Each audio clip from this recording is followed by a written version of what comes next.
Her second start, hackers for finding Salhabea de Leon and Pangs Panaga is the fact that there's no Elena, the high-speed hitters. They're gonna have to rely on.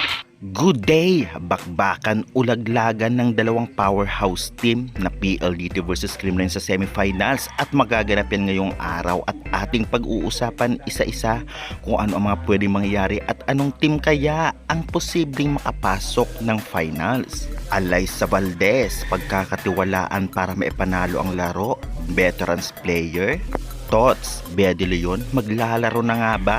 Gemma, at ito ngang si Michelle Gumabaw, hindi papayag na ibigay lang ang final slot sa PLDT. PLDT high-speed hitters, posible nga bang sila na talaga ang makakapasok ng final? Sabi ng ibang netizens, 60% para sa PLDT, 40% lang sa Creamline.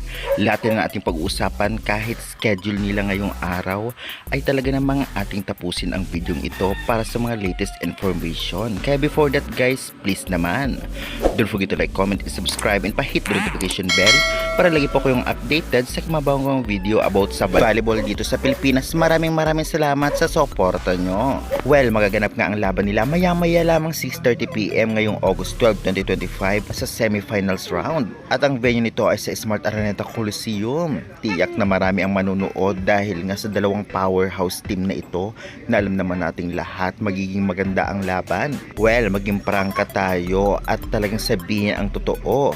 Base sa pinakita nilang performance ngayon sa mga nakaraang laban nila sa PVL On Tour 2025 ay talagang malaki ang chance talagang manalo ng PLDT sa Creamline at still undefeated pa ang team na ito. Ngunit hindi dapat sila magpakampante dahil alam naman natin ang lakas ng Creamline at kakayahan nito, lalong-lalo pa mga original first six ang talagang maglalaro sa CCS, kaya naman kaabang-abang ang laban na ito. Masasabi nga natin na mga nakaraang conference ay ilang beses din natalo ng PLDT ang Creamline at minsan sila palang nga ang nakakatalo sa Creamline, kaya naman syempre marami talagang magsasabing kayang-kaya ng PLDT ang CCS. Well, kung pagbabase natin ang performance nila, posible talaga. Grabe din kasi ang roster o line-up ngayon ng PLDT.